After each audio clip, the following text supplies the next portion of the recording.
Dobrý večer, pozdravujem všetkých Novozámčanov, ďakujem, že ste prišli na ďalšiu zo sérií našich diskusí. Táto konkrétne sa deje pod záštitou takého podujatia, ktoré sa volá že Human Forum. A konkrétne ide o iniciatívu z Banskej Bystrice a my sme už počas dňa nejakým spôsobom spoločne komunikovali. Snažili sme sa nájsť nejaké spoločné body programu a motivácie, ktoré by nás v rámci našej komunity v meste spojili.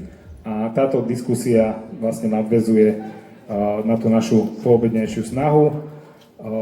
Ja by som rád privítal našich ctených hostí, ktorí sa nám podarilo dostať, za čo im tiež veľmi pekne ďakujem. Ako prvého predstavím moderátora, ktorému odovzdám slovo a ktorý bol zároveň diskutujúci naposledy. Je to pán Jan Orlovský. Má to strašne veľa, ja ho asi nebudem ani bližšie predstavovať, lebo sme predstavovali už aj minule. Budeme pokračovať rovno ďalej. Je to Lukáš Fila, ktorý prišiel ako šéf vydavateľstva denníka N, ale ako publicista, v podstate nejakým spôsobom aktívny občan, ktorý aj chodí na diskusie. Ďakujem veľmi pekne. A hudobník tu bol minule. A ktorého sme tu mohli vidieť to nedávno ako basgitaristu skupiny Corben Dallas. Takže za to ďakujeme, že zavítal do nášho mesta. Ďalej je to pán Adam Strieženec Horvát, ktorý je z maďarského alternatívneho rádia Tilož rádio a on u nás dvakrát vystupoval na námestí, ak si dobre spomínam, ako rečník na jednom z našich zhromaždení. Čiže ja jemu veľmi pekne ďakujem, že meral cestu už zo slobodnejšieho trošku Maďarska k nám. A nemenej teda vítam pána Vašečku, ktorého asi tiež nemusím predstavovať. Je to pán sociológ a ja verím tomu, že nám povie aj niečo pozitívne dneska, lebo ja sa vždy tak trošku zachmúrim, lebo on to vidí všetko dopredu ako sociológ a sú to vážne veci, tak ja dúfam, že nejakú malú iskierku nádeje vykresáme dnes a ďakujem veľmi pekne, že ste merali cestu k nám. Odovzdávam mikrofón. A ja si myslím, že veľká vďaka patrí aj Jozefovi Pirohárovi a jeho týmu, dámam, ktoré dnes pripravili celé Human Forum a vôbec celé aktivite, ktorú rovnež pre mesto, takže aj Jozefovi by som poďakoval. A všetkým dámam v publiku sa ospravedlňujem za toto nevyvážené, rodovo nevyvážené zhromaždenie na tejto strane, lebo tak nám to proste vyšlo, že sme tu sami chlapi, ale tak dúfam, že to bude aj pre vás zábavné alebo zaujímavé. Janko, do toho ti vstúpim, lebo to je veľmi bežné v rôznych firmách, že sami chlapi sedia a začínajú rokovanie tým, že jeden povie, že najprv sa dohodneme, kto bude zastupovať záujmy žien. Môžeš prevziať túto úlohu? No nie tak, že ja to hovorím síce ako srandu, ale áno, to je ten patriarchálny svet a dobre, že si to povedal. Ďakujem. Ale však to je ako za socializmu, keď na Medzinárodný deň žien sa upili všetci v IRT chlapi. To je si tak. Ale našťastie tu máme dve citlivé duše, dvoch hudobníkov, čiže jedného basistu, jedného kontrabasistu. Takže ak tu budú nejaké falošné tóny, tak to hodíme na nich, lebo oni sú hudobníci a mali by to vyľaďovať. Jozef už spomenal, že teda ľudia, či už Jozef, alebo Mišo, alebo Adam sú ľudia, ktorí naozaj už niečo za sebou majú a dnes by som v tých nejakých 90 minútach, ktoré nás očakávajú teda do tej 9. hodiny, by som sa chcel venovať takým asi 4-5 témam. Jedna by bola taká, že život na zmiešanom území, voľby v Maďarsku a potom témam, ktoré súvisia jednak s mediálnym priestorom, s tým, čo nás v ňom dnes ohrozuje, akým spôsobom sa s tým vieme vyrovnať v čase ako silnejúcej tej umelej inteligencie, ktorá dosť mieša karty, že už ťažko veľmi rozoznávať medzi tým, čo je realita a čo je posilnená realita.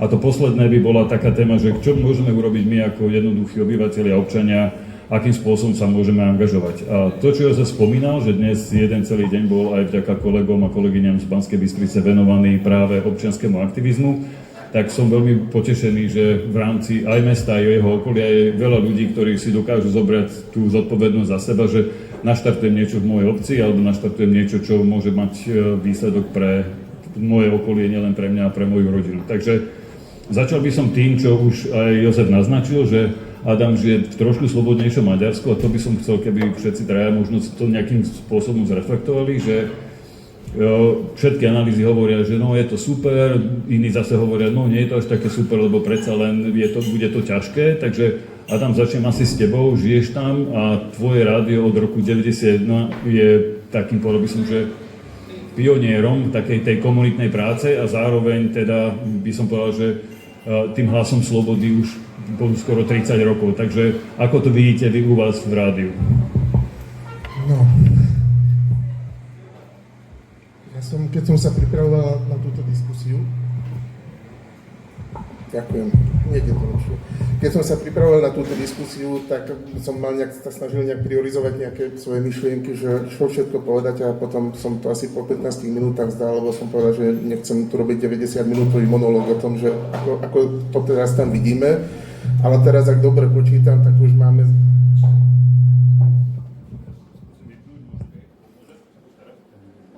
za sebou skoro 12 dní, 11 dní, 12 dní slobody, čo je tak akože trošku je to znie nadnesenie, ale naozaj to tak je a je to neuveriteľné po tých 16 rokoch toho celého všetkého, čo tam bolo a je to také trošku, že ako keď príde domov manžel alebo manželka, vidí svojho manžela alebo manželku s nejakou inou osobou v posteli a teraz sa len pozrie, že akože veríš mne alebo svojim očiam, tak máme takú trošku podobnú situáciu a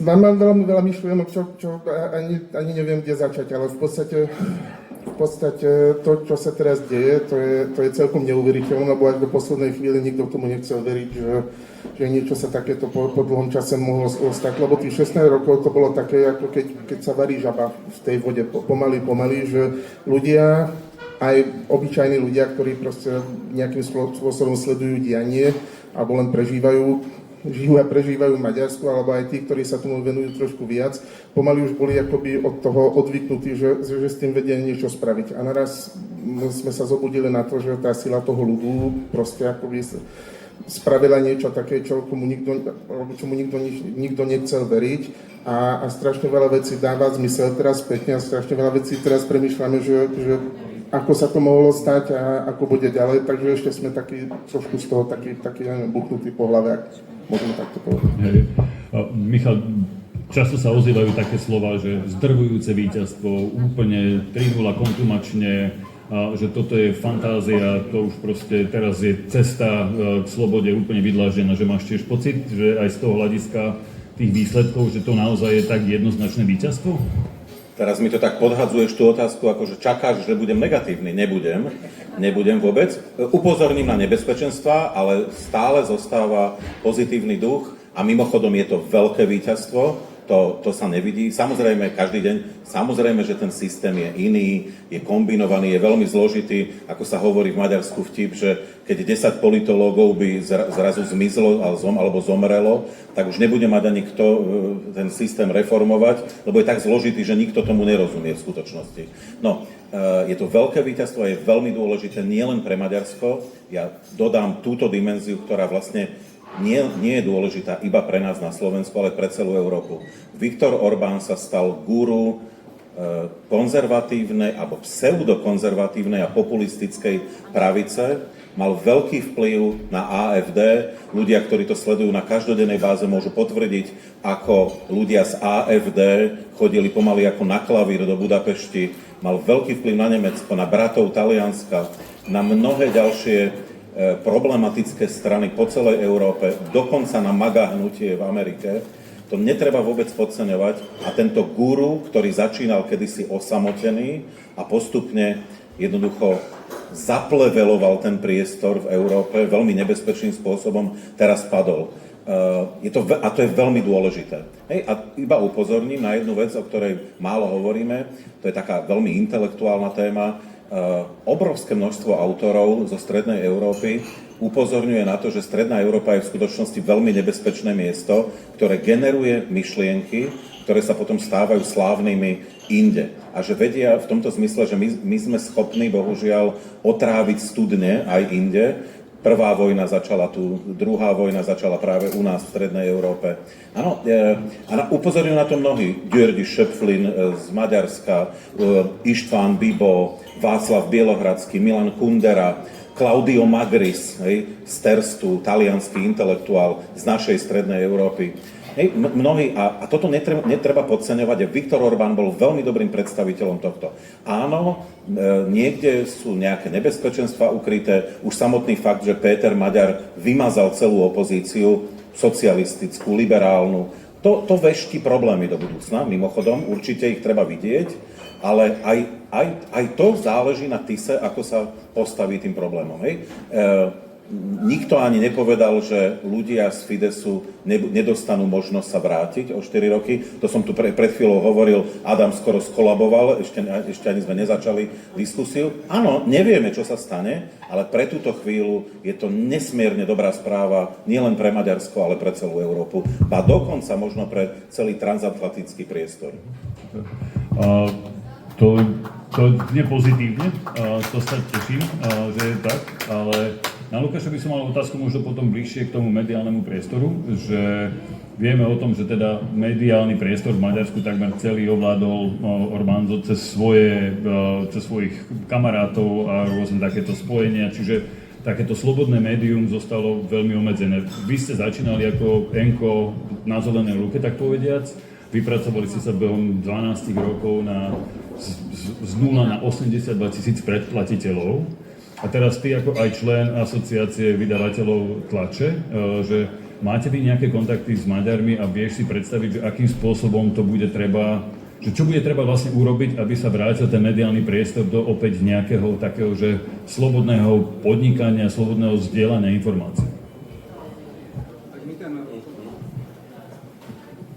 My ten kontakt máme teda s Maďarskom pomerne živý.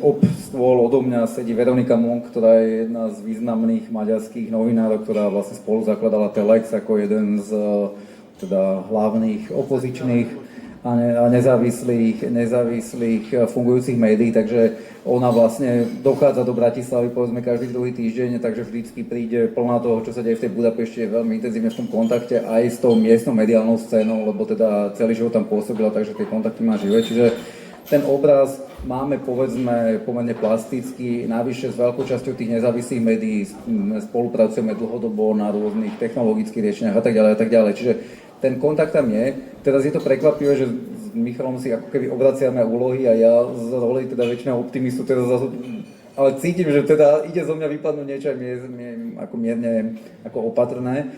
Takže určite platí to, že celý ten posun, to čo sa tam stalo je zázrak, je to skvelé a myslím si, že čokoľvek, čo povedie k budovaniu naozajstného právneho štátu a k posilňovaniu reálnej demokracie, bude na prospech celej krajiny aj médií ako takých. Treba si však uvedomiť, že konkrétne pre tie médiá mnohé môžu v niečom začať aj nejaké ako keby problémy.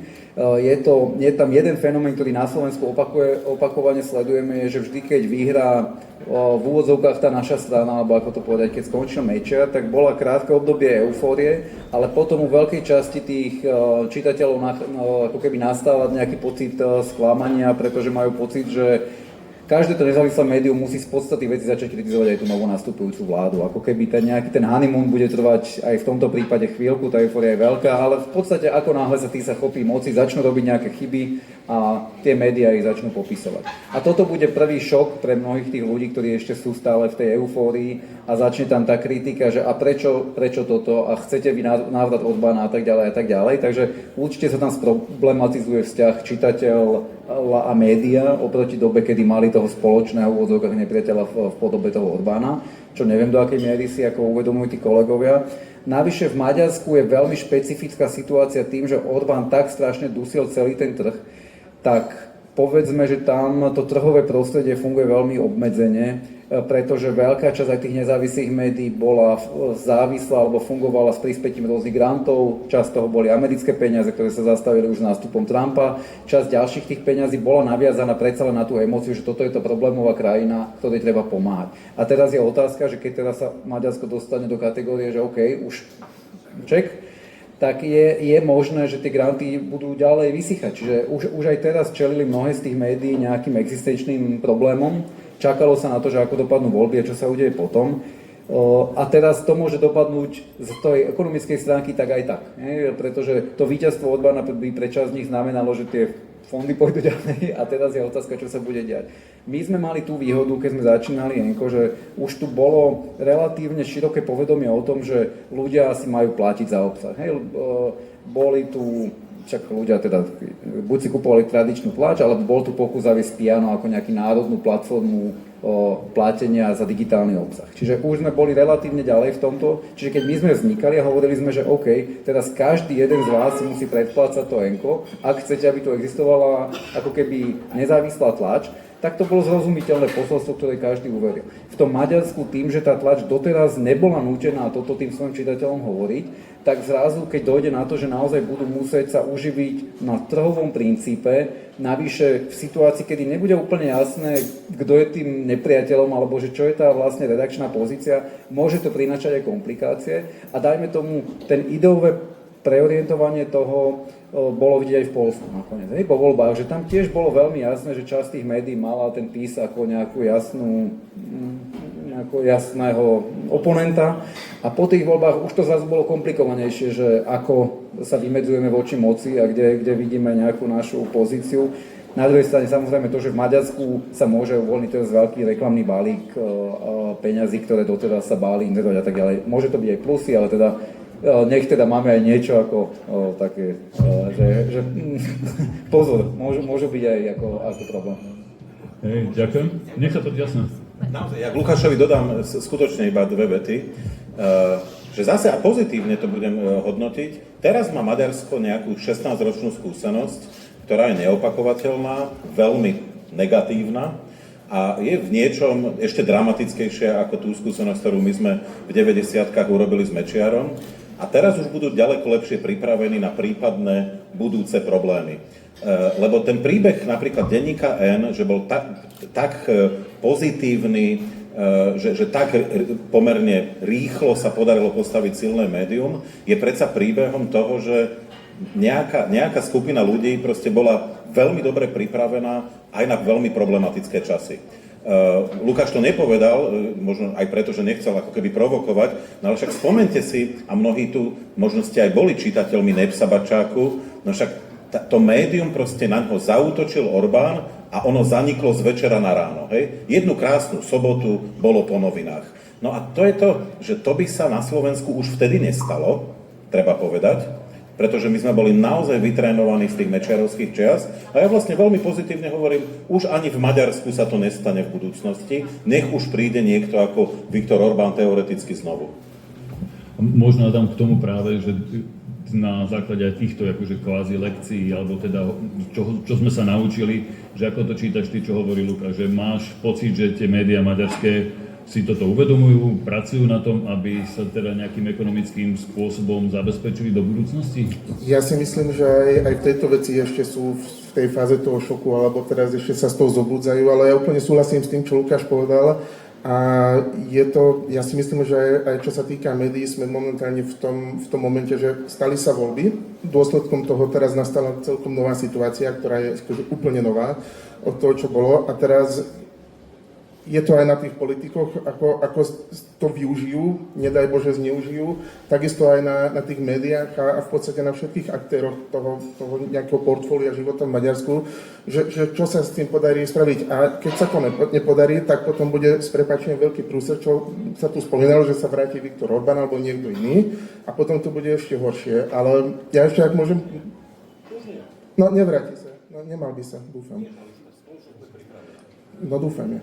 Akože historicky zase aj na Slovensku boli nejaké prípady, keď pred niekoľkými rokmi, keď nastala akože podobná otočka a potom kam sa to vrátilo. Akože nechceme, aby to len momentálne to vyzerá tak, že Slovensko alebo Fico sa snaží sledovať to, čo je v Maďarsku, tak snáď.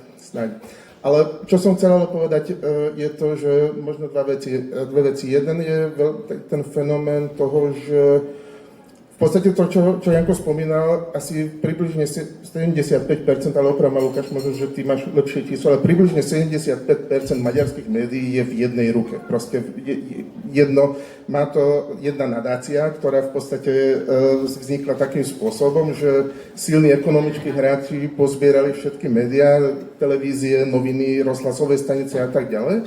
A potom v jednom momente zadarmo to darovali v podstate jednej akože štátnej alebo nejaké pološtátnej nadácii, ktorá to celá združuje. Ono to bolo výborne fungovalo, lebo vyšla jedna správa a za 5 minút to na 326 platformách už to bolo, takže ako propaganda fungovala. Potom je tam štátne, no, je tam akože verejnoprávne médium, ktorá má rozpočet 160, alebo minulý rok má rozpočet 160 miliard forintov, čo je v prepočte 400 miliónov eur, ak sa nemýlim. Z čoho bola obrovská propaganda, pomer opozičných a vládnych politikov, akože koľko boli to, je 95 versus 5%, asi takto.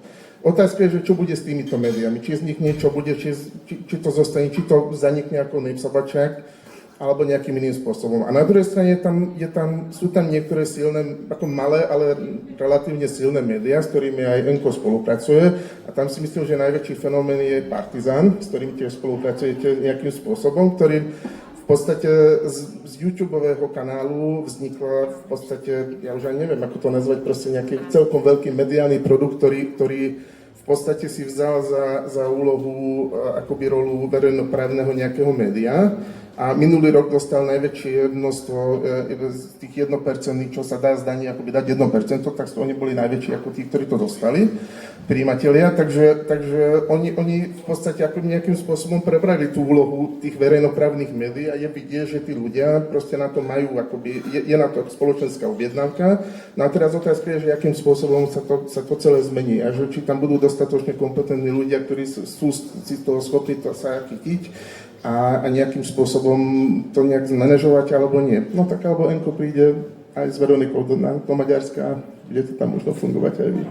Je to obchodná príležitosť pre Lukáša. Mnohokrát preskúmaná. Super, ďakujem. Čiže máš ty pocit, Adam, že aj profesionálne, aj spoločenskou objednávkou je tam dostatok ľudí, že aby sa to pohlo. Čiže je to skôr na nejakom takom že zručnejšom riadení mediálneho priestoru aj zo strany vlády a pomoci to potom akože povedal by som prostredí, povedal by som narušenom, že vedia tomu pomôcť, dať tomu nejakú takú že opornú paličku a poslať to bez toho, aby sa obávali, že nemáme tu už žiadnych profesionálov, všetko sú to vlastne len propagandisti. Takže máte tam to podhubie novinárov, ktorí sú schopní to urobiť. V podstate aj tie médiá, ako veľmi veľa iných vecí, v podstate bolo nastavené na ručné riadenie. To znamená, že treba sa znovu socializovať na to, akým spôsobom to z obchodnej stránky alebo z tej prevádzkovej stránky zmanéžovať. Ja si myslím, že profesionálov, novinárov je tam dostatočné množstvo a ich sú dobrí. A samozrejme aj potom ten budúci kontakt medzi novou vládou a v tom mediálnou obcov závisí to na tom. Samozrejme nejaký konflikt bude, už len vychádzajú z tej podstaty, čo si spomínal, takže to tam bude, uvidíme. Ale akože my sme sa dlhodobo dívali na Slovensko, že sú tlačové konferencie, že idú novinári a pýtajú sa politiku a politici na to odpovedajú. Akože to Maďarsku to je neznáma vec. Prišiel Peter Maďar, ktorý bude taký, aký bude, ale hneď po voľbách urobil 2,5 hodinu alebo 3 hodinovú tlačovku, kde on už akože normálne, že odpovedal na otázky. To bolo v Maďarsku úplne nemožné. Takže uvidíme, kam sa to. Tak ja iba doplním ešte, že tak sme sa zahriali tak pozitívne, tak môžeme niečo aj problematizovať. Samozrejme, ale všetko je otvorené. Ľudia, ktorí rozumejú situácii v Maďarsku, ja si to spomínam za posledné roky, a naozaj najväčšie mozgy, ktoré nejakým spôsobom sa snažili príjmeť ten režim, aby padol, tak oni naznačovali v minulosti, že ono to bude v niektorých ohľadoch problém, pretože ak sa má naozaj v reálnom čase, a reálny čas, to sú povedzme tie 4 roky nejakej vlády, ak sa má reálne tá zmena nastať, tak nebude to možné bez jemného porušovania zákonov alebo slušných pravidiel hry. Toto hovorili pred voľbami. No a teraz sa o tom nehovorí chvíľu, lebo je eufória, no ale je faktom, že keď sa bavíme o tých médiách, tak spomente si, čo bolo v Poľsku, keď prišiel Donald Tusk. No tak proste sa verejnoprávna televízia a rozhlas, ktoré boli proste hlásne trúby propagandy PiSu, proste sa zavreli, tam prišli kukláči. To ináč nebolo veľmi ani demokratické, ani teda štandardné a sa založil verejnoprávna televízia na novo. No keby to urobil nejaký autoritár, tak všetci budú kričať, že takto to predsa nesmie robiť a ono v skutočnosti by sa to tak naozaj nemalo robiť. Hej? Ale je faktom, že tá situácia v Poľsku už bola tragická. No lenže to, čo teraz počujeme od Adama, po 16 rokoch Orbána, tá situácia v Budapešti je ešte tragickejšia, ako bola vo Varšave. Tak teraz čo sa stane? Budeme čakať, že postupne, evolučne sa verejnoprávna televízia vyčistí, prečistí, alebo niekto príde ťažkými topánkami a ju založí na novo. Ale to nebude úplne čisté. Hej? To je proste to, že to si treba povedať. To nebude úplne štandardná situácia. Môžete si nechať mikrofón, ja budem si zdieľať.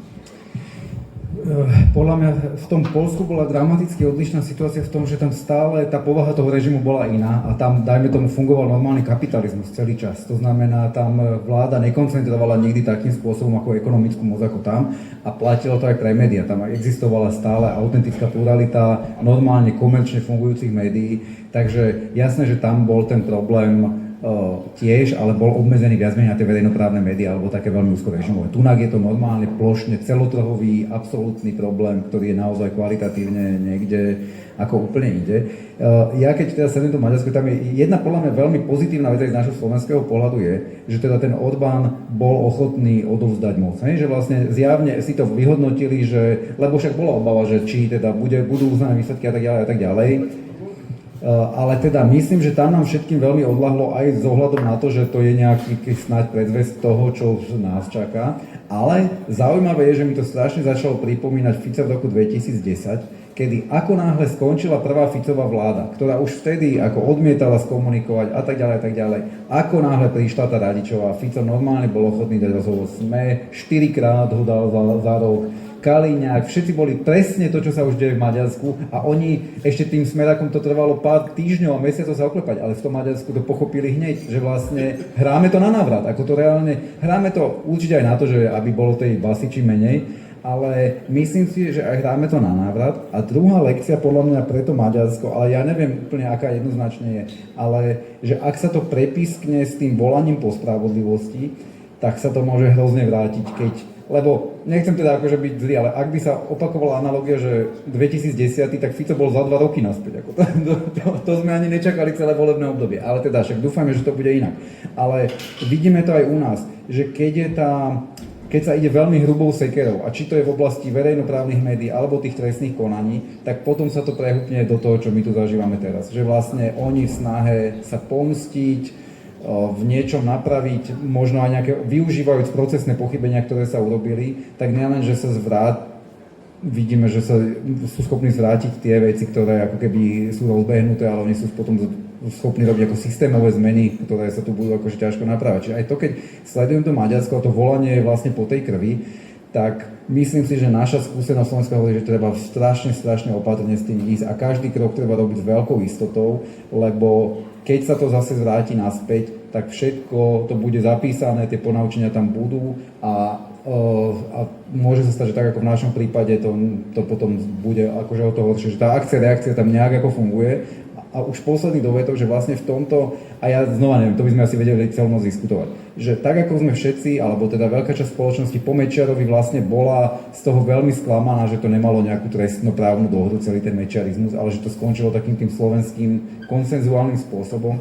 Či to vlastne v niečom, ako aspoň v tej historickej situácii nebolo vlastne aj akože dobré, lebo to umožnilo tej demokracii a tým ako keby tomu kapitalizmu a tým reformám napredovať bez toho, že by tam stále za tým bol teraz ten boj tých Mečiarovcov o tom, že sme v base, nezme v base a jak to celé bude. No tak toľko moja zmes postreda. Ja k tomu môžem krátko dodať. Áno, to, že že oni v tom momente, keď tie výsledky boli jednoznačne, v podstate v tom momente dali tlačové vyhlásenie a Viktor Orbán zavolal Péterovi Maďarovi, tak z toho sme teda ako boli šokovaní naozaj, lebo to nikto nečakal. Tam už boli celkom katastrofické scenáre, dokonca tam bol aj taký scenár, že či vôbec budú voľby alebo nie, alebo či si dovolí v podstate to, aby tie voľby boli. Takže potom, keď ako oni v tom momente ako cúlia a akože to odovzdali, to bolo naozaj akože nečakané. No a druhá vec je... Podržil myšlienku, Adam, tam len by som chcel povedať, že napríklad prezident Trump doteraz a jeho nominanti majú problém uznať, že Joe Biden bol po 2020 normálny prezident. Takže do dnešného dňa povedia, že voľby boli ukradnuté, respektíve aj keď ich uznal kongres, tak doteraz tvrdia, že teda Joe Biden nebol legálne zvolený prezident. Takže toto je zaujímavé. Že dokonca nemusíme ísť tak ďaleko, však slovenský premiér povedal, tuším ma, a opravte ma, ak budem správne citovať, ale povedal, že keby to náhodou nevyhral Viktor Orbán, tak tie voľby budú nejakým spôsobom akoby unesené alebo sfalšované, takže ten postoj bol taký. No a druhá vec je tá, čo si Lukáš si spomínal, že zo dňa na deň tí maďarskí politici, ktorí akože naozaj roky neboli ochotní komunikovať s inými než s provládnymi médiami, naraz sa objavili v Partizáne, naraz sa objavili v Telexe a naraz začali proste hovoriť. A keď má niekto tak cirka 3 hodiny 6 minút voľného času a rozumie maďarsky, tak mu odporučujem si vypočuť rozhovor Pétera Szijjártóa, toto meno asi vám niečo hovorí v poslednom čase, minimálne čo sa týka spojitosti so slovenským prezidentom, ktorý šiel do Telexu a s prepáčením 3-hodinové vňukanie o tom, že on za nič nemôže a všetko bolo, a každý je proste blbý, ale oni to chceli dobre, akože to presne ukazuje tú situáciu, že naozaj sú v koncoch. Teraz by som sa trošku chcel posunúť práve k takej situácii, že alternatívne médiá versus médiá hlavného prúdu. Že v Maďarsku médiá hlavného prúdu by bolo asi to, čo by sme na Slovensku chápali ako že alternatíva, že médiá, ktoré proste nejakým spôsobom zavádzajú, a chcem využiť to, že Lukáš je aj spoluautorom, myslím, že etického kódexu novinárov. Takže že akým spôsobom pre bežného človeka, ktorý nesleduje mediálnu scénu denne, že čo je podľa vás rozdiel, však na to je definícia, ale že ten rozdiel medzi médium normálnym, alebo teda médium hlavného prúdu versus alternatíva, že v čom to spočíva? Či nás zaujímajú fakty. To je podľa mňa to je jediná a hlavná definícia. Akože či to, čo my píšeme, je nejakým spôsobom založené v realite, lebo jasné, že sú možné potom rôzne hodnotové interpretácie, z ktorých akože nejaké extrémy sú problémy, aj keď vychádzajú z reality. Ale v podstate toto je celý kľúč k tomu, že či vlastne iba ja sedím v obývačke a viac menej si vymýšľam alebo kopírujem, čo mi prišlo ako nejaké tieto, alebo či mám úprimný záujem zistiť, ako veci sú, môžem sa pri tom pomýliť, môžem pri tom, je to ako každý proces, ktorý sa snaží ako uchopiť realitu ako niečo veľmi komplexné, je to niečo, kde sa môže všeličo udiať. Ale toto je podľa mňa veľmi jednoduchá, ako keby základná rozlišovacia báza, že či to, čo prezentujem ako skutočnosti, naozaj, či to je skutočnosťou a či to, čo sú moje názory, vychádza z nejakých objektívne pomenovateľných faktov a z nejakého reálneho skutkového ako keby základu. Pre vás v médiách, že je nejaký mechanizmus, že môže byť ako človek novinár, ktorý sa snaží naozaj úprimne robiť to, čo hovoríš, že teda sledujem fakty, ale môžem do toho vnášať nejaké svoje hodnotové nastavenie, nejakú svoju vedomostnú bázu, že kto je vlastne potom ten v médiách, alebo v novinách, alebo v rádiu, kto povie, že OK, takto ako ste napísal, je to vyskladané na dostatočne silnom nejakom vedomostnom a znalostnom a faktografickom základe a môžeme to pustiť. Že je to ten hlavný editor, alebo je to nejaký vedúci vydania v ten deň, alebo že ako to funguje, že kto to kontroluje, lebo viem si predstaviť, že taký hlavný denník takéhoto človeka asi nemá, že ako to funguje napríklad v bežnom novinárskom povolaní.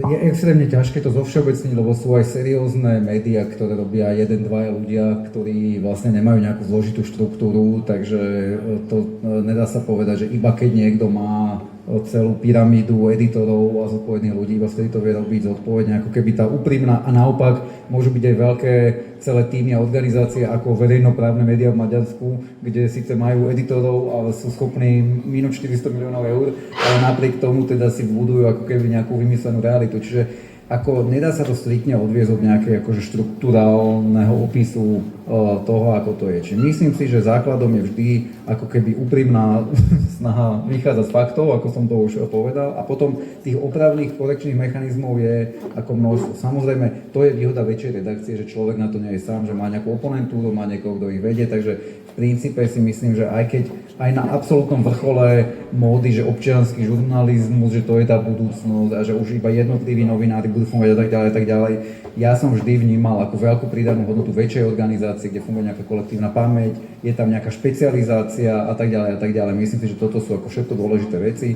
Samozrejme si myslím, že v princípe je dobré, keď ľudia majú možnosť robiť tú žurnalistiku ako svoju hlavnú prácu a nie iba ako popri niečom, lebo teda je to jak so všetkým, čím sa tomu človek viac venuje, tým mu to lepšie ide.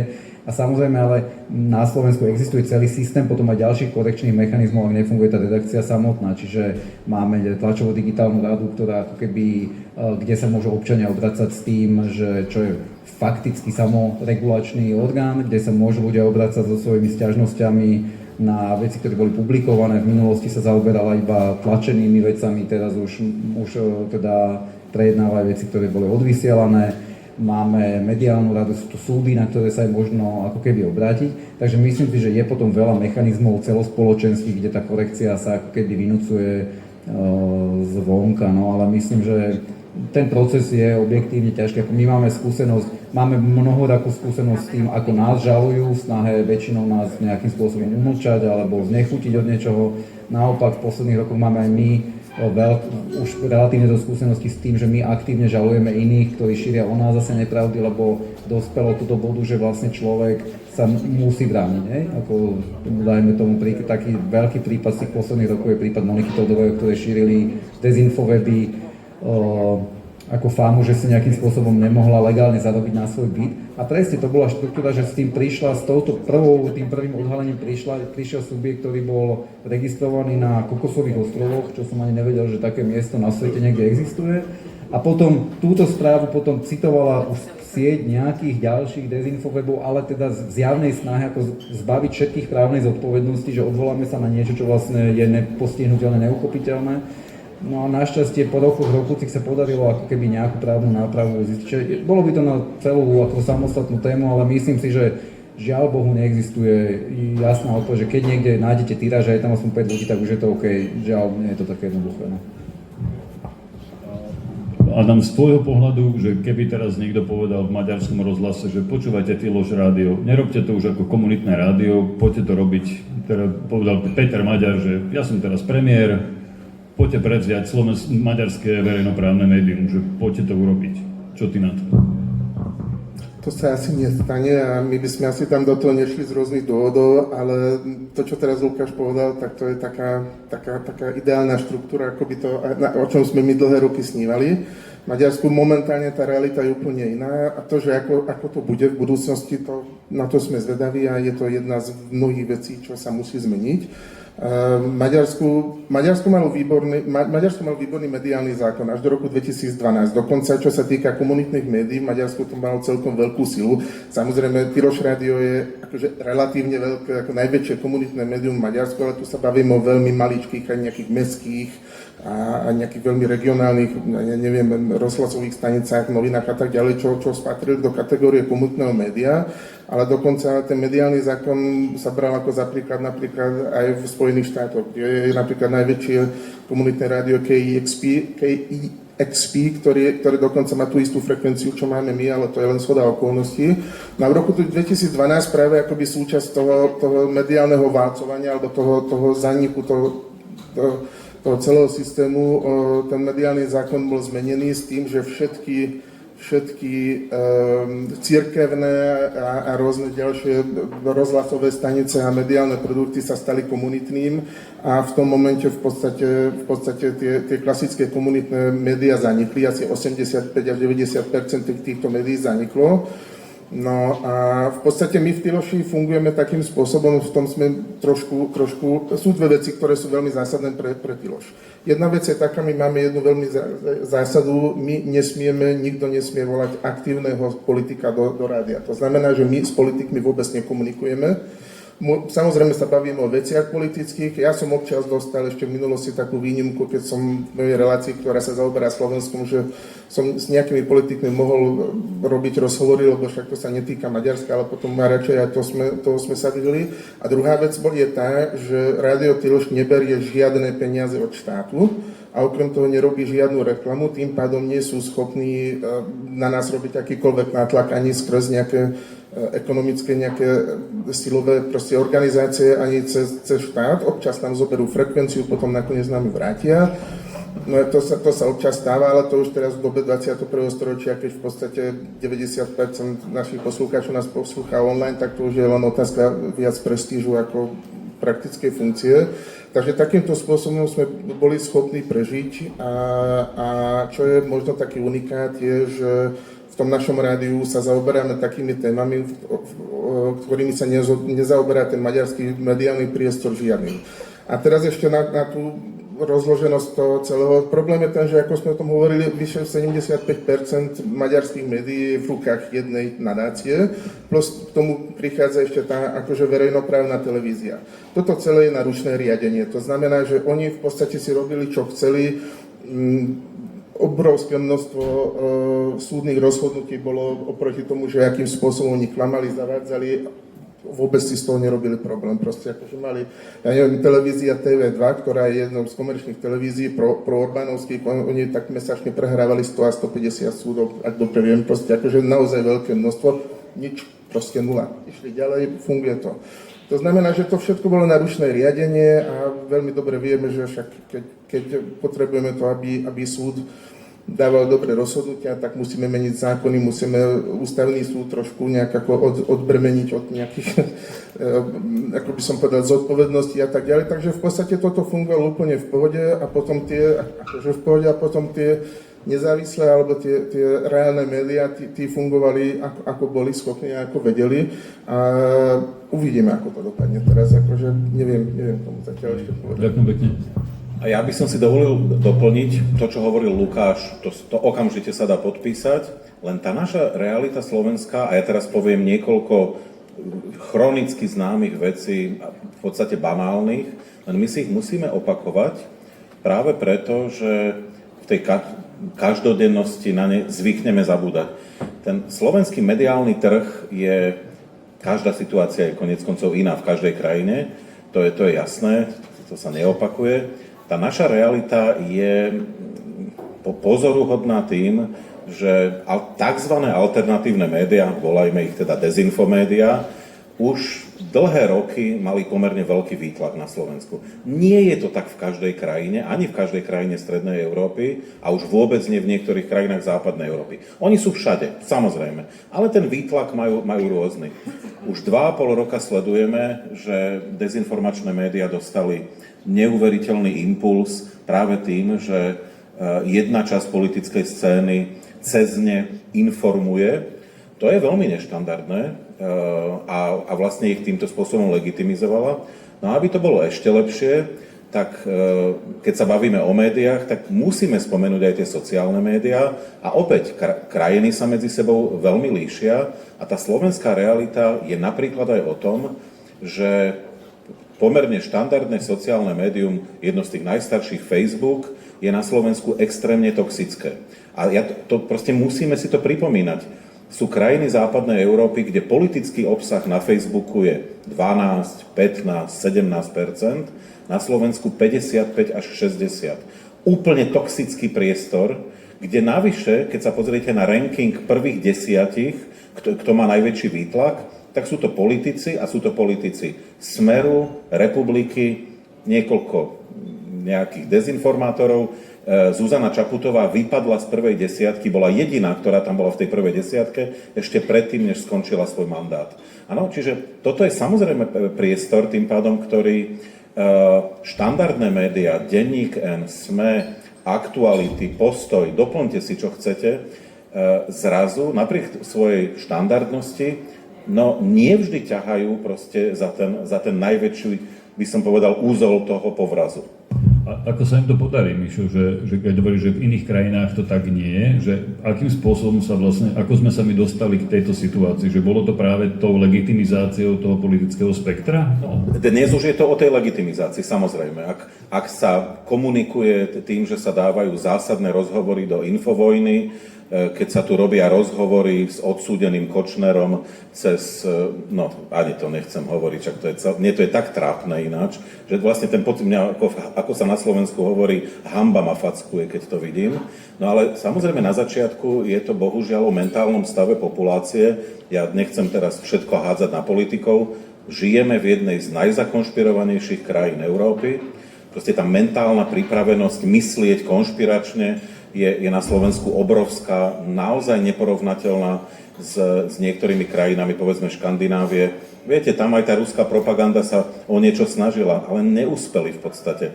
Na Slovensku, no, keď urobíte niečo dostatočne primitívne, tak ako v češtine sa hovorí, to je takové blbé, to sa bude líbiť. No, a bohužiaľ to funguje. No, čiže ja som iba chcel zvýrazniť, že nežijeme úplne štandardné pomery a keby sme žili trošku v štandardnejších pomeroch a také médiá, ako je SME, Denník N, Postoj, by mali väčšie výtlaky a aj tá verejnoprávna televízia, nielen, že by lebo to nie je iba o nejakých politických tlakoch, to je aj o tom, akú kvalitu to ponúka, hej. A zase priznám sa, že niekedy, keď vidím spravodajstvo STVR, tak ja mám pocit, že to sú nejaké regionálne správy proste z nejakého okresu, kde sú dvaja redaktori, no tak im to prepáčite, proste trošku, nie že neprofesionalitu, no tie hlasy sú nevytrénované, no vyzerá to hrozne.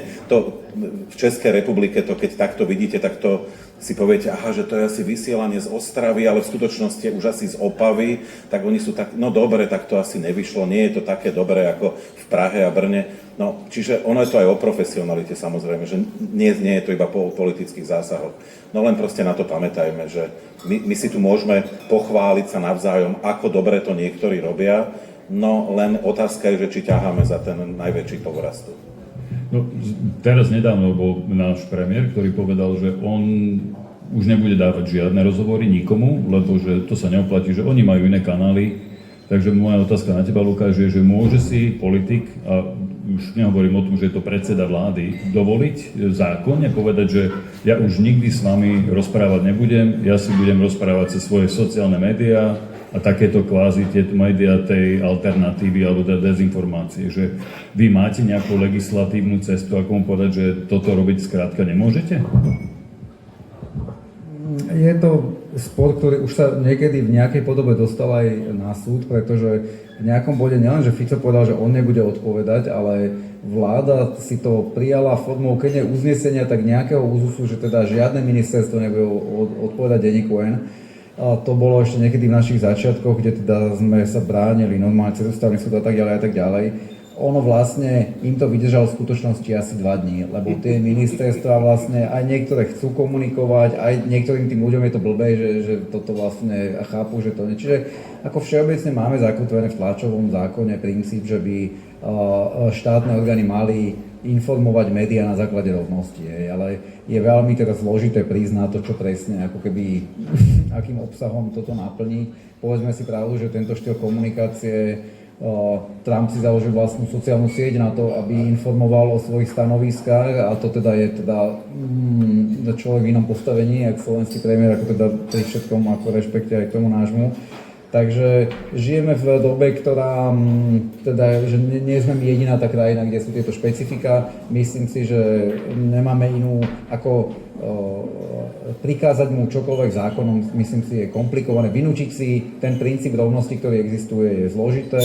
Snažiť sa prísť na inú legislatívnu alebo nejakú ako keby silovú cestu, ako k niečomu prinútiť, je komplikované. Čiže kým on si to vyhodnocuje, myslím si, že je dôležité, aby to bolo politicky neakceptovateľné. Aby to naše spoločenstvo si povedalo, že vlastne my očakávame od našich lídrov niečo iné. Keď to očakávanie bude takto nastavené, alebo on raz si vyhodnotí, že chce oslovovať aj iného voliča ako úplne tých najkrajnejších, najradikálnejších, tak on je schopný aj sám urobiť tú otočku. Akože nakoniec, ja už som ju pohnul, on ju už akože viackrát spravil, čiže to vôbec nie je vylúčené, že sa dočkáme niekedy on zrazu dá rozhovor aj nám, alebo a vidno to aj na tom jeho odpovedaní na tých tlačovkách. Niektoré dni je to vysne deň ďalší rovno bez debaty, niekedy je to normálne ucelená odpoveď, čiže aj on s tým pracuje normálne ako cieľavedomé, že kedy sa mu niečo hodí odkomunikovať, kedy nie. A vravím, myslím si, že ten neformálny nejaký tlak a taká tá spoločenská kultúra je to hlavné, čo nás dokáže akože dostať naspäť do stavu nejakého ako lepšieho. Čiže prípadne mi ministerstvo kultúry mohlo založiť akoby novú sociálnu sieť pod názvom Viskek Door a tam už potom by mohli ako komunikovať. Ale tak môžem len trošku reflektovať na vás oboch. Michal tu spomínal mieru konšpirácie na Slovensku, tak ako naozaj, a hlavne v tomto nechcem ako v mene našej krásneho Maďarska ako súťažiť s vami, ale keď sa pozrieme na tú kampaň, čo bola teraz pred voľbami, a to sa týka aj médií a aj samotnej politiky ako takej, alebo hlavne tej ešte oficiálne vládnej politiky, je tá neskutočným spôsobom ostrašujúca a veľmi nebezpečná kampaň. Na jednej strane aj my sa máme za čo hanbiť, lebo v podstate v Maďarsku sme boli proti všetkému. Najprv to bol Šoroš, potom to boli migranti, potom to boli gejovia, potom to bol Brusel a Uršula samozrejme, áno, a teraz je to Ukrajina. A napríklad ja mám taký neskutočne akoby sekundárny pocit hanby za to, že proste v tej situácii, v ktorej je Ukrajina, momentálne z neho urobili akoby démona proti všetkomu. To je naozaj nechutné a nebezpečné. A napríklad moja 9-ročná dcera sa mňa pýtala posledné týždne, že prečo musí v aute, keď sedíme každých 20 metrov vidieť nejaký plagát, že oni prídu, Ukrajina je nebezpečná, volíte medzi... A ono to dospelo už do toho, že normálne sám Viktor Orbán povedal, že Maďarsko sa musí rozhodnúť, že jeho premiérom bude Viktor Orbán alebo Volodymyr Zelenský. To je akože úplne šialené. A v podstate akoby, lebo samozrejme Peter Maďar je človek Volodymyra Zelenského a preto ruská tajná služba, teda ukrajinská tajná služba už tu robí veci, no, je to hrozné, ale druhá vec je tá práve, že v tých médiách to išlo úplne bez akýchkoľvek brzd a v podstate, keď si človek zapol správy, nezapínali sme to samozrejme, posvedol som nejakú mentálnu, ako udržať nejaký mentálny stav, ale v podstate, keď človek zapol správy na verejnoprávnej televízii, tak v podstate každá druhá správa bola práve preto, že suverénny maďarský premiér nás zachráni pred Ukrajinou, lebo už nám nedávajú nič a proste oni chcú ako zaujiť a v podstate budeme Ukrajinou. Proste je to šialené. A tu ešte prichádza jedna vec akoby spätne, že jeden z tých nástrojov, ako sa podarilo zničiť v podstate ten mediálny priestor, a to je to, že najväčším inzerentom, takto sa to hovorí, ktorý inzeruje v médiách, za posledných 16 rokov v Maďarsku je maďarská vláda. To znamená, že maďarská vláda začala robiť inzeráty. Občas to boli plagáty, že u nás je najlepšie a najkrajšie, u nás je najlacnejší plyn, u nás je toto, hento a potom robili tie národné konzultácie, kde sa spýtali už tým, že v podstate už tam aj bola odpoveď.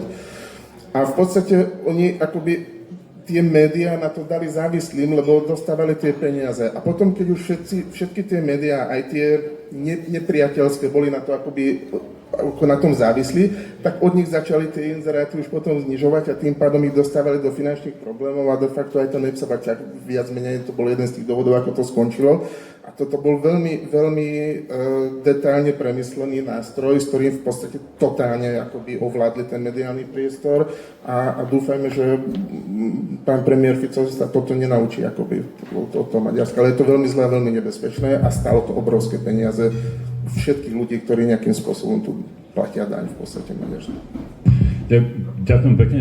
Teraz by som sa chcel posunúť možno od tejto témy médií, možno k takej tej komunitnej veci, čo stále zostávame v nejakej tej komunikačnej rovine, ale že posledných možno 25 rokov, že pre mňa sú také hlboké témy, akože individualizácia, atomizácia a povedal by som, že suburbanizácia. Že keď som si pozrel, ako sa vyvíja mestské obyvateľstvo na Slovensku, tak zo 141 najväčších miest, čo začíname Bratislavou, skončíme niekde pri Nesvadoch, tak takmer všetky mesta stratili 10 až 12% obyvateľov, okrem takých tých satelitných miest väčších. Hej, že najväčší rast zaznamenal na Slovensku Veľký Šariš, diaľnica, pivovar 36% za ostatných 15 rokov.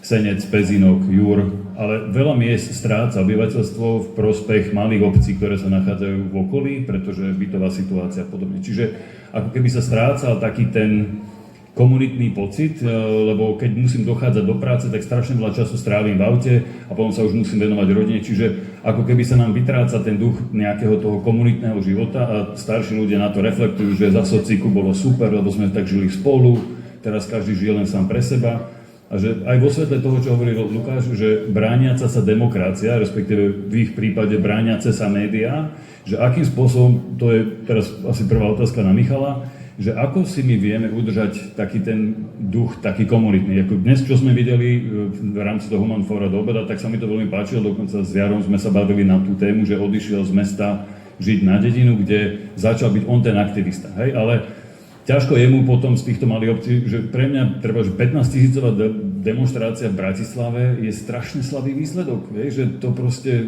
500 000 mesto dokáže vytlačiť na ulice len 15 000 ľudí, že to je málo. A že ako vieme udržať taký ten občiansky optimizmus, že my tu niečo znamenáme a má zmysel proste sa angažovať. Hovoríš o renesancii obecného spoločenstva. Chápem. Ja začnem trošku na prvý pohľad zložito. Na Slovensku veľmi rýchlo, alebo čo na Slovensku? V tom bývalom Uhorsku, lebo v tomto zmysle Maďarsko nie je iné, čiže v tomto celom priestore, ktoré kedysi bolo Uhorskom, niektoré procesy prebehli veľmi rýchlo. Hej? A v tomto zmysle ten rozpad tradičnej komunity, použijem zámerne ten nemecký výraz Gemeinschaft, ktorá sa menila postupne na tú modernú spoločnosť Gesellschaft, prebehol nesmierne rýchlo. Sú krajiny strednej a západnej Európy, kde to išlo 200 rokov. My sme to zvládli ohromujúcou rýchlosťou a tiež ohromujúcou rýchlosťou sa rozpadali tie tradičné väzby, lebo tá komunita, pospolitosť po slovensky, ona je vlastne plná solidarity, empatie, keď chcete, ona je taká teplá, príjemná. Samozrejme, ide to aj so sociálnou kontrolou, ktorá niekedy je nepríjemná na tých dedinách, že však všetci to poznáte, ako prídete autom, všetci pozerajú, že kto vystúpil z auta, aha, tortu kúpili, prečo kúpili tortu, áno. Tak je to tak, niekedy to vie byť nepríjemné, ale v skutočnosti je za tým niečo nesmierne pozitívne záujem. Stále záujem o toho druhého. Všetko, čo si pomenoval, to tu je, ale to nie je výsledok, že za socializmu bolo dobré, lebo Slovensko a mimochodom Maďarsko tiež boli krajinami, kde doznieval ešte ten tradičný svet, vlastne paradoxne aj v čase, kedy inde už dávno sa rozpadol. Jediným spôsobom teraz a tvárou v tvár všetkým veciam, ktoré sa v angličtine volajú urban sprawl, hej, proste to šírenie tých suburban areas, ktoré sú nekonečné, úplne anonymné, bez infraštruktúry. Jedinou cestou je proste neustála obnova toho obecného spoločenstva ľuďmi, ktorí o to majú záujem. Niekde to nejde a ani to nepôjde, niekde sa to podarí. Vlastne paradoxne na to nie sú nejaké presné predpísané pravidlá, ide proste o záujem. No a keďže väčšinou ľudia, ktorí žijeme niekde, tak máme rôzne názory na veci, tak jediný spôsob je zjednotiť sa na nejakých veciach, na ktorých sa vieme zjednotiť, čiže väčšinou sa to týka toho miesta. Ideme si vyčistiť náš potok. Máme špinavý potok. No a zrovna sa tam stretneme ľudia, ktorí máme ináč napríklad politické názory úplne opačné, no ale práve pri tom potoku sa môžeme tie hrany obrúsiť. A musím povedať, že inak to nebude. Hej? Na to nie je žiadna rocket science v tomto zmysle. Tí ľudia musia prejaviť záujem. A problém je skôr to, že nie je to, že tí ľudia sú vytrhnutí zo svojich koreňov, ale to, že neprejavujú záujem o veci verejné v mieste, kde žijú. Na Slovensku máme na to aj čísla, obrovské množstvo ľudí vôbec neparticipuje a vôbec ich nezaujíma, čo sa deje, lebo samozrejme ich to zaujíma, ale čakajú, že tá akcia príde od niekoho zhora. Štát, samospráva, oni nechcú nič robiť, ešte to okomentujú, tak však to určite poznáte, nie? zadarmo ani kura nehrabe, a tí, čo náhodou niečo robia, tak tí sú podozriví, lebo tí sú určite niekým platení.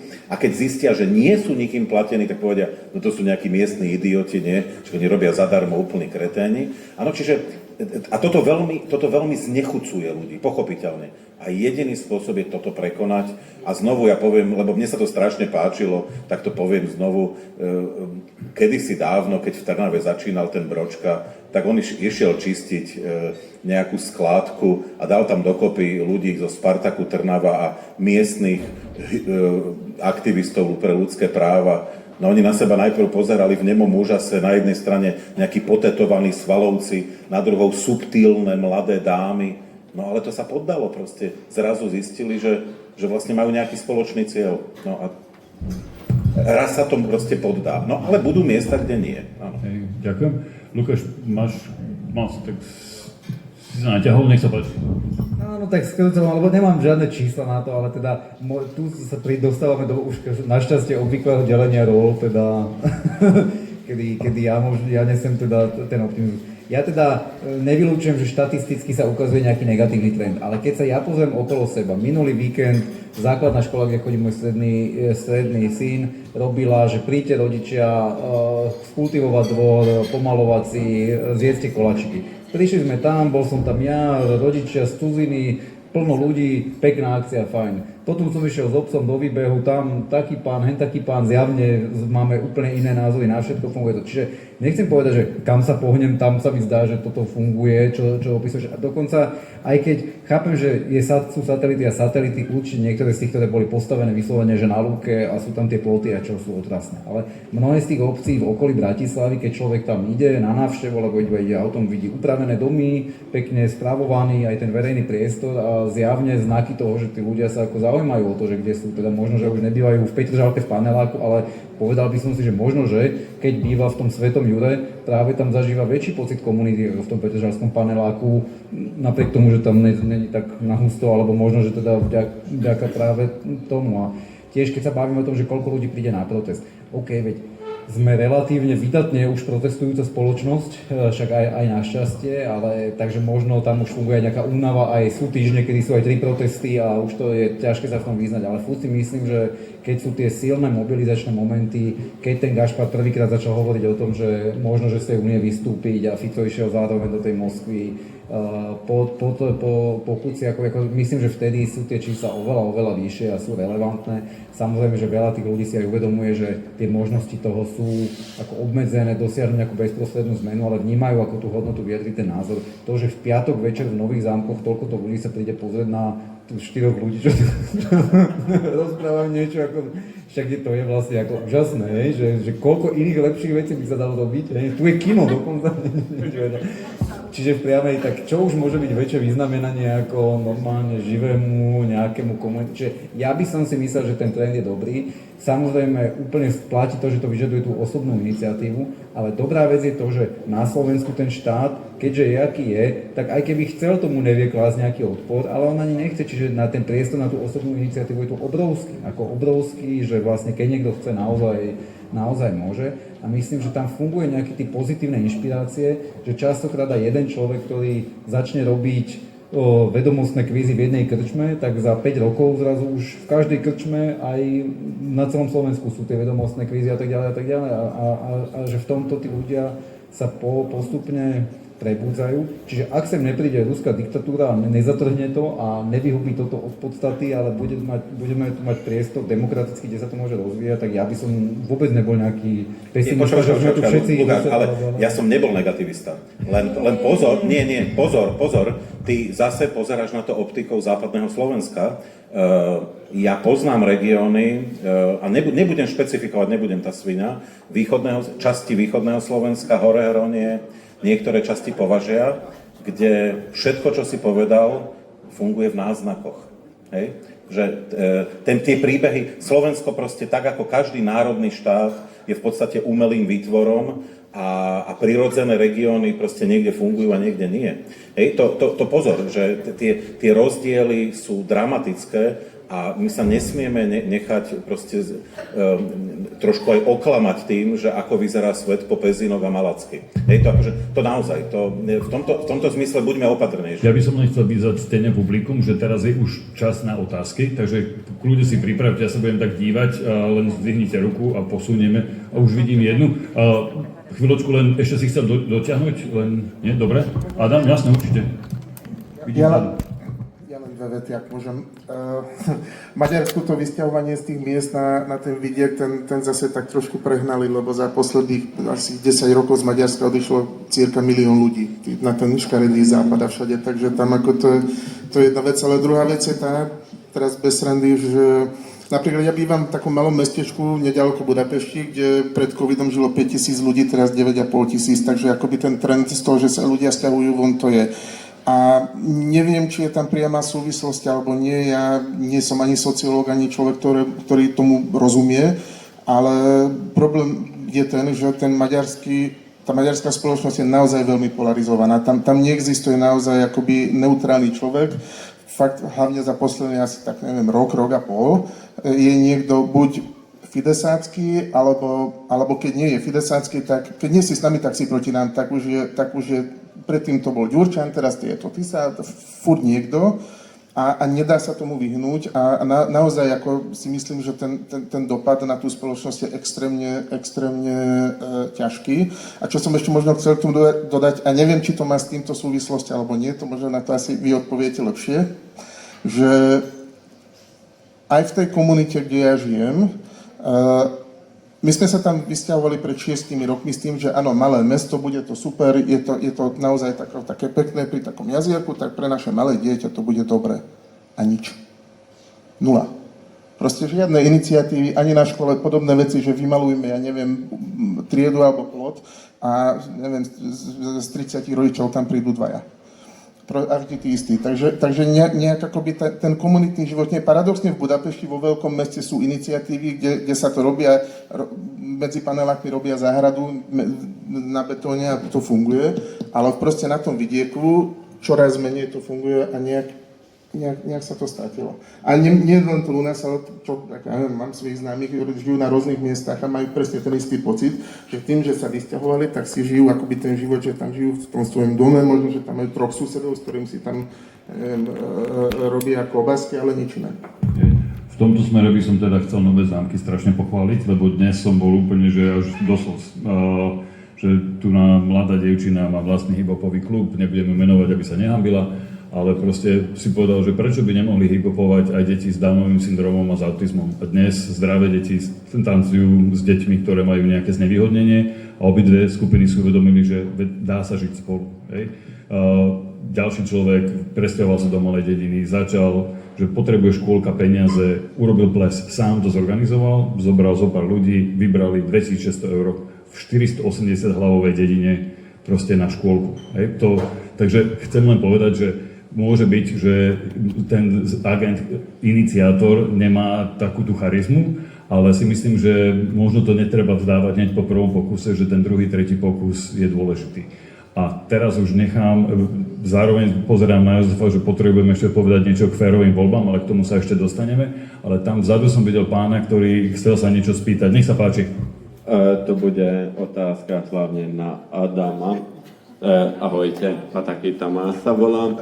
My sme začali občianským združením ako občianská žurnalistika kvôli tomu, že Fidesz sem posielal veľmi veľa peniazy, ale aby ovplyvnil verejnú mienku medzi Maďarmi a šíril tú nenávisť a propagandu.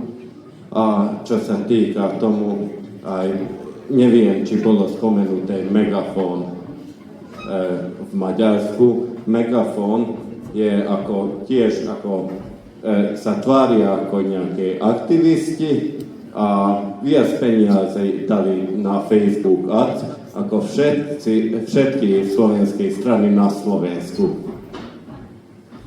Len toľko, že aká to je veľké množstvo peniaze a že napriek tomu Peter Maďar vedel také Facebook posty urobiť, že viac organic reach mal, čiže viac dosah má na ľudí, ako tí, ktorí viac miliárd forín do toho dali.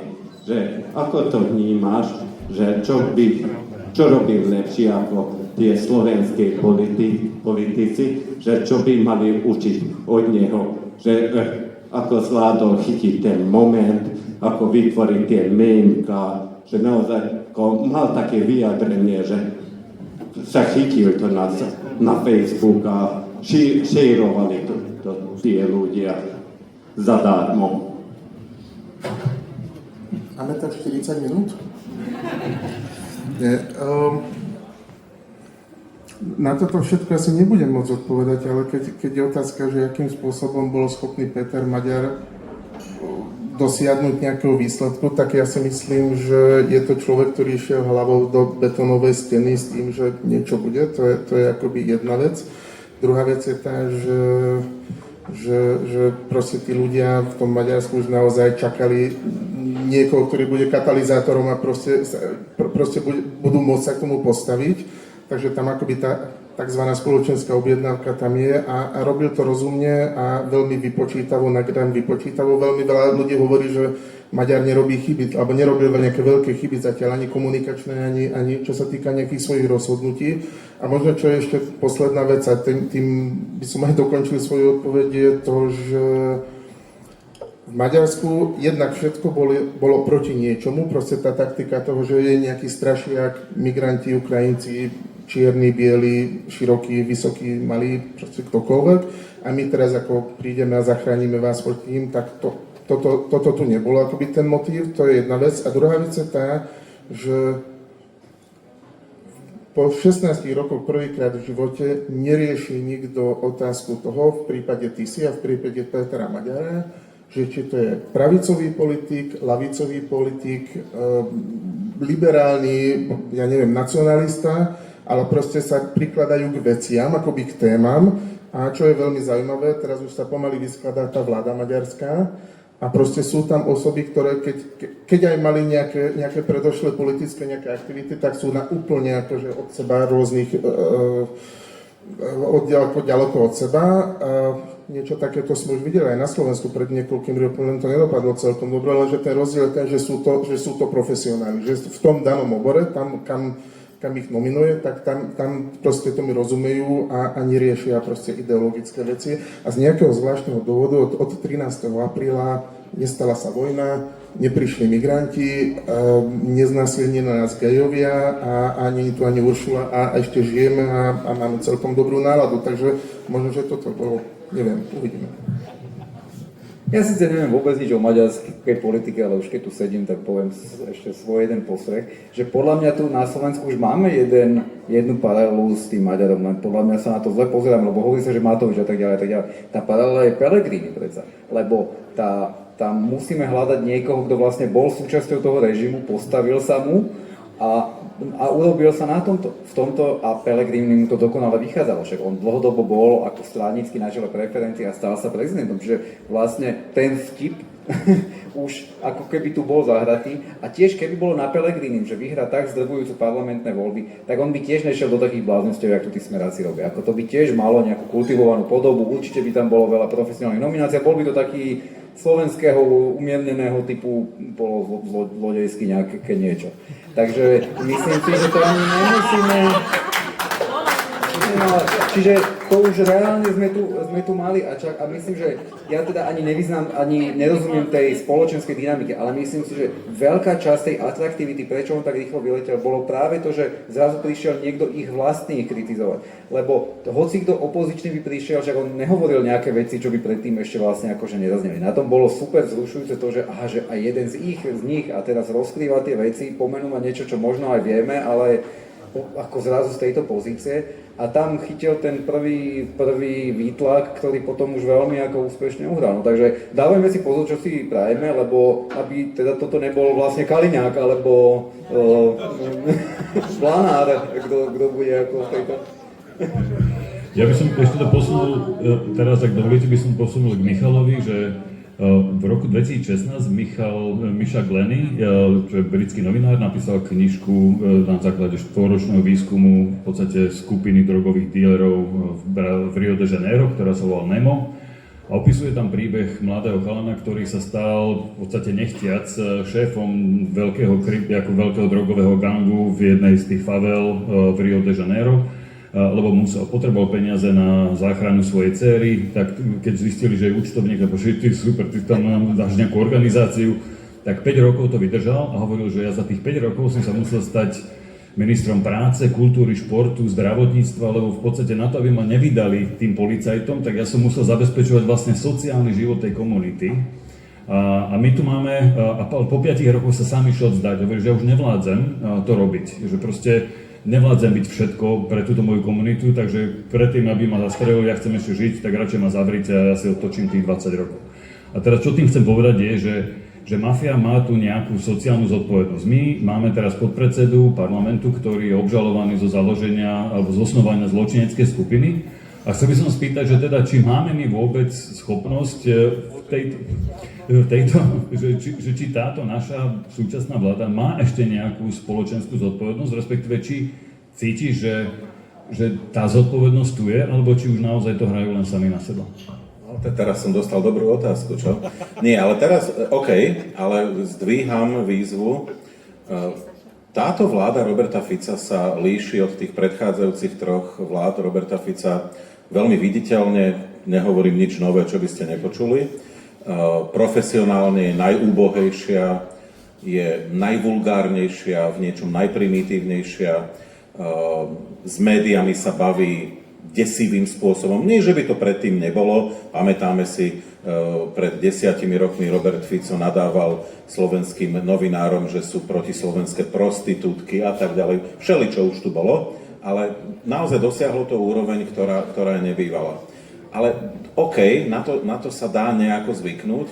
Ten problém je, že v minulosti sme videli, a teraz viete, že mne to až ťažko ide z úst, pretože teraz ja mám niečo povedať pozitívne na nich, ale videl som u niektorých z nich nejakú elementárnu zodpovednosť za krajinu.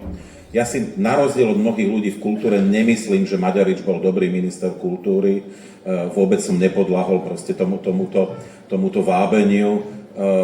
Bol to človek, ktorý proste propagandisticky viedol ten Smer, no a že nastavil nejaké procesy, OK. Ale musím uznať jedno, pociťoval nejaký typ zodpovednosti a chcel niečo odovzdať. Môže niekto nesúhlasiť, niekto iný súhlasí, výborné, ale je tam nejaká práca urobená. A teraz, keď sa pozerám na tých ľudí, tak ja mám teda už 2,5 roka nepríjemný pocit, že oni sa správajú tak, ako sa správajú okupanti na cudzích územiach. Prísť, splundrovať, zničiť, ináč presne to, čo robil Fidesz v Maďarsku, tak sa správa okupant. Áno? V zahraničí si zabezpečím bývanie, samozrejme mám disponibilné peniaze, pretože predsa nepôjdem seba, ale svoje deti liečiť do slovenských nemocníc, lebo viem, že by to mohlo zle dopadnúť, takže mám pripravený disponibilný cash na zaplatenie nemocnice vo Viedni a plundrujem krajinu proste bez akéhokoľvek zodpovednosti. A to je nové. Musím povedať, že mňa to každý deň zaskočí práve tým, kam až sú ochotní zájsť. No a v tomto zmysle, presne ako si povedal, sú typy mafie, ktoré ako vedia pociťovať nejaký typ zodpovednosti. Je to vlastne ťažké takto povedať, ale videli sme to v histórii. Aj tá talianská mafia klasická na Sicílii, ona mala vlastne rôzne, až by som povedal, sociálne programy, že? No a toto ma zaskočilo, že kam až sa dá zájsť. Ale maďarský príklad je taký, že dá sa zájsť nepochybne ďalej a stratiť aj ostražitosť. Pretože mimochodom ten Orbán prehral medzi iným aj preto, nielen, že ten Peter Maďar, presne ako Lukáš hovoril, že si to odrobil, však to bolo neuveriteľné, s akou výdržou on proste pracoval 2 roky, obdivuhodné. No ale ten Orbán prehral aj preto, lebo oni už nevedeli, čo so sebou. Viete, že proste postavíte si nejaký palác niekde, tak máte svoje kone a tak ešte rozmýšľate, že čo ešte nemám, že zebru nemám, kúpim si zebru a on má, kúpim si, koňa v pyžame, kone už mám, ale nemám takého v pyžame. Tak si kúpim, a to je presne to, čo ľudia, keď vidia, si povedia, tak a dosť. To je presne ten moment, kedy sa to prelialo. Čo ma teraz aj privádza k téme práve férových volieb, lebo už aj od Adama sme počuli, že boli obavy, že či vlastne tie voľby sa udejú férovo, či budú uznané, tak aj na Slovensku sú obavy, že či vlastne v tých 6 000 plus volebných miestnostiach, ktoré na Slovensku máme, budeme mať naozaj zabezpečené to, že tie odovzdané hlasy budú skontrolované niekým. Čiže ak máte chuť pomôcť tomuto, byť občiansky aktivista, nemusíte organizovať barbecue alebo grilovačky, ale môžete byť súčasťou platenou dokonca volebných miestností, takže je tu stránka www.ferovevolby.sk alebo sa môžete obrať na Jozefa Pirohára tu pred nami a povedať, ja chcem byť normálny, že súčasťou dozoru vo volebnej miestnosti, chcem byť súčasťou volebnej komisie. Máme na to tréningy, máme na to v podstate príručky, takže aj keď ste to nikdy nerobili, je to podľa mňa že super zaujímavé, najmä pre mladších ľudí, ktorí by ešte chceli byť niečo akože súčasťou nejakej širšej komunity. Takže rok a pol máme do tých už hlavných, takže na týchto komunálnych si to môžete odskúšať a potom v tých hlavných by ste mohli byť normálne súčasťou, myslím, že tam je 60 € za účasť. Aj viac sa mi zdá už. Takže potrebujeme 12 000 ľudí v Slovensku. Takže okres Nové Zámky alebo Nitriansky kraj má takisto pár stoviek ľudí, ktorí sú potrební. Takže ďakujem, ak o tom, čo budete len i uvažovať. Ale teraz som skočil asi Adamovi do reči, takže Adam, ty si chcel k tomu ešte niečo dodať. Či ani nie? Úplne som si... Zebry sú a sú tam aj ďalšie a žirafa tam je. Ale to už má Janukovičové prvky, to už je úplne jak... Nie, ale vypadlo mi to, niečo som ešte chcel povedať, ale vypadlo mi to, ale keď už si spomínal tie férové voľby, tak v rámci tej kampane maďarskej a aj počas tých predošlých volieb boli neskutočným spôsobom manipulované alebo kupované hlasy napríklad. Čo tiež je vec, ktorá proste je na úrovni akože úplne nechutnej nejakej nízkosti, alebo neviem, ako by som to správne povedal po slovensky. Ale nedávno pred voľbami vyšiel taký dokumentárny film Osava Zatára, to je Cena hlasu, kde v podstate boli tam ľudia, ktorí napríklad odobrali deti, preto, lebo neboli ochotní proste hlasovať za Fides. Boli ľudia, ktorí im dávali, samozrejme sú to ľudia z veľmi slabých sociálnych pomerov. Boli ľudia, ktorým proste povedali, že keď nebudete hlasovať, tak vám zoberieme prácu. Boli ľudí, ktorí kupovali s nejakými potravinovými balíčkami, ktoré potom prišli a bolo 2 mesiace po trvanlivosti a ešte ten, ktorý mu to doniesol, bol urazený, že sa tí ľudia sťažujú. Proste akože úplne nechutné a strašne veľa ľudí to bolo. A čo bolo teraz veľmi zaujímavé je to, že bola spoločenská alebo taká civilná iniciatíva. Jednak aj ináč bola iniciatíva samotnej TISI, ktorí posílali práve akoby ľudí, ktorí sledovali tam v tých oblastiach. A celkom náhoda tie výsledky boli celkom iné ako doteraz pred posledných 10-12 rokov. Ďakujem pekne, Lukáš. Máš ty niečo, že by si... Áno. Takže ešte, nech sa páči z publika, ak by mal niekto chuť. Nech sa páči. Ja mám mikrofón, ale neviem, Aha, dobre, nech sa páči. Poďte. Funguje. Funguje.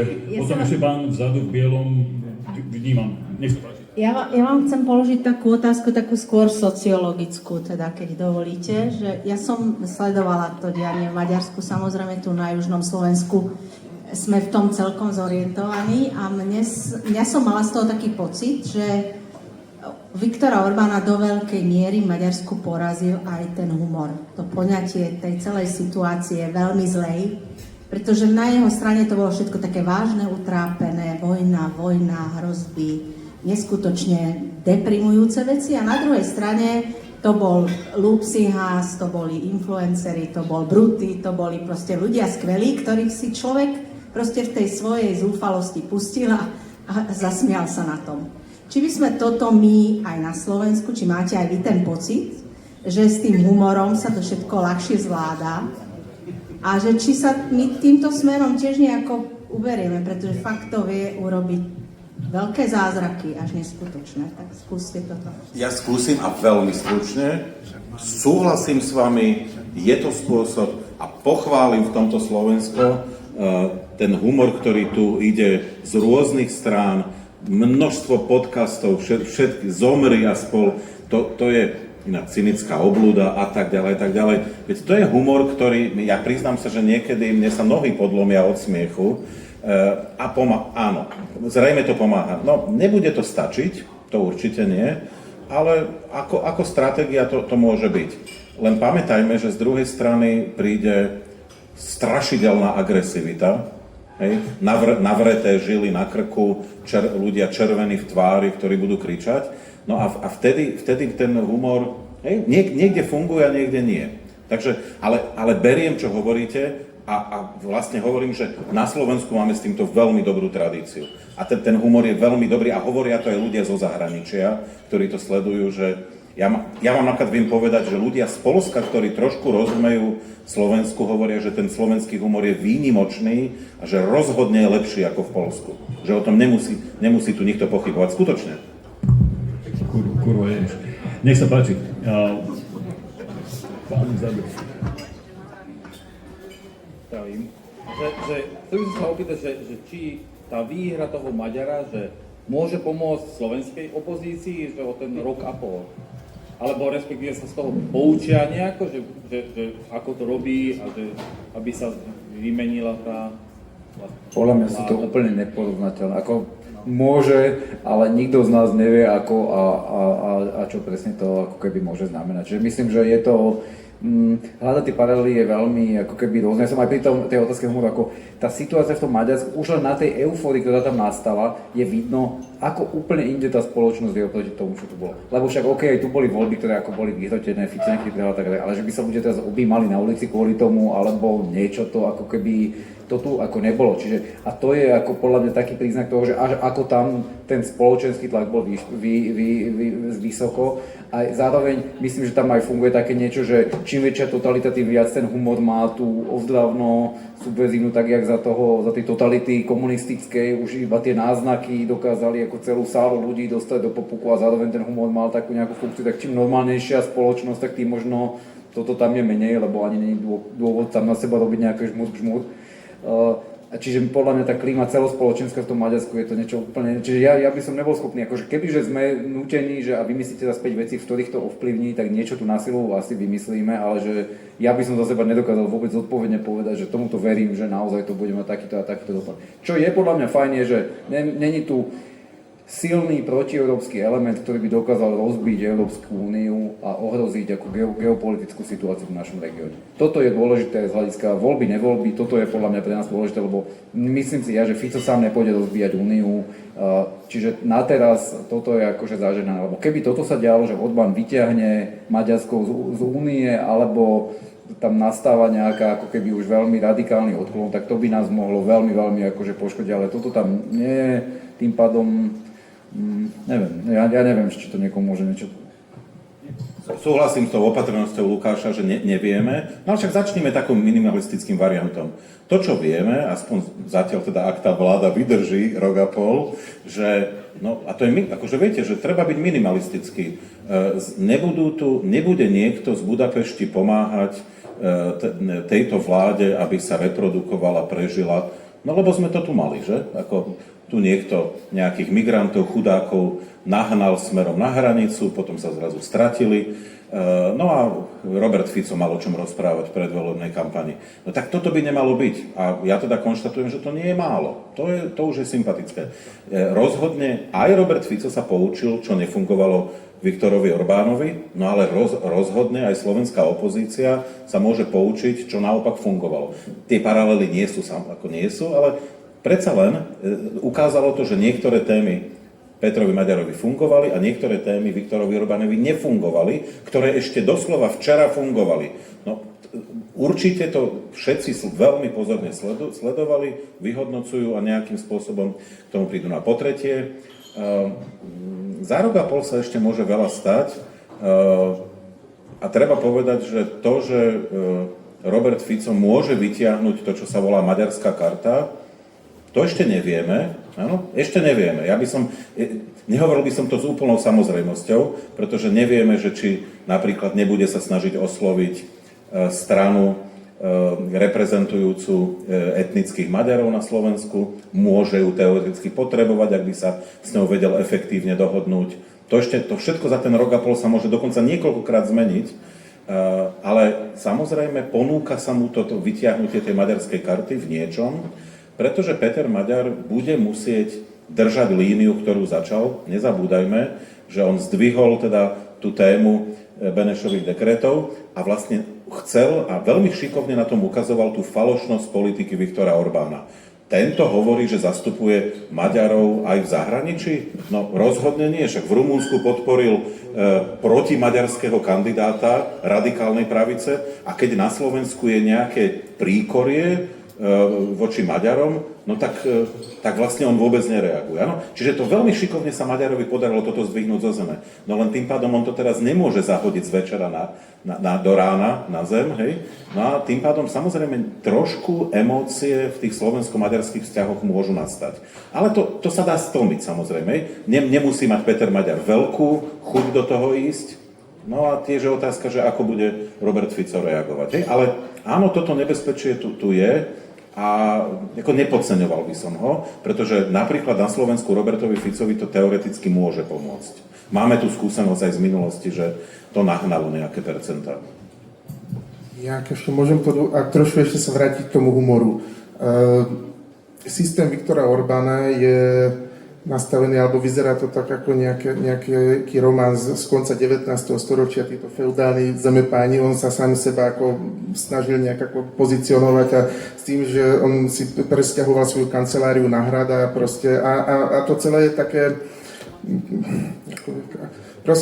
proste to tak trošku smrdí, takou nepríjemnosťou a humor je tá posledná vec, ktorá v tom funguje. A v Maďarsku existuje strana Két farkú kutyapárt, to je strana dvojchvostého psa, ktorí síce teraz pohoreli na parlamentných voľbách, lebo dosiahli nejakých 0,8%, lebo humor sám o sebe ešte nestačí, treba to aj nejak manažovať a to teda pohnojili celkom dobre, alebo celkom veľmi, ale na druhej strane oni sľubovali väčší život, sľubovali pivo zadarmo, sľubovali viac ničoho a menej všetkého a podobné veci a v podstate do istej miery a medzi tým oni začali ako vymalovávať asfalt a neviem, opravovať autobusové stanice a robiť šialené, urobili napríklad akože raketové šilo a všelijaké podobné blbosti. A v podstate sa dopracovali k tomu, že momentálne sú traja starostovia budapešťanských obvodov a čo je ešte paradox, že starosta 12. obvodu, čo je najbohatšia budínska štvrť, kde ináč má sídlo prezident, kde býva Viktor Orbán a je akoby najsilnejšou ako baštou všetkých týchto velepánov politických, to je tam najvyšší kopec v Budíne, tak tam je teraz starosta dvojchvostého psa a majú 2/3 väčšinu v zastupiteľstve. Takže v podstate áno, dá sa tam dopracovať. Ďakujeme za humoru, toto je myslím, že najkrajší záver našej diskusie, lebo je po 9:00, takže nechcem predĺžovať diskusiu, lebo slúbil som, že do 9:00 vydržíme. My tu ešte chvíľu zostaneme, takže kto nestihol položiť otázku, nech sa páči, my ešte tu budeme, ale nechcem zdržiavať ostatných od nejakého oddychového víkendu, ktorý by mal prísť. Veľmi pekne ďakujem za vašu pozornosť, za vôbec veľmi príjemnú atmosféru a aktívnym občanom Nových Zámkov a okolia. Veľmi pekne ďakujem za to, čo robíte a ďakujem aj svojim diskutujúcim Lukášovi, Adamovi a Michalovi za peknú. Ďakujem pekne. A ja by som chcel ešte veľmi pekne poďakovať aj Janovi Orlovskému za to, že nám to moderoval. A ja by som poprosil ešte Čilu Dropovú, keby nám povedala ešte pár slov k tej iniciatíve Férové voľby. Inak ona stojí za tým, je to jej nápad. Ja si myslím, že rozbehlo to veľa ľudí na základe jej popudu.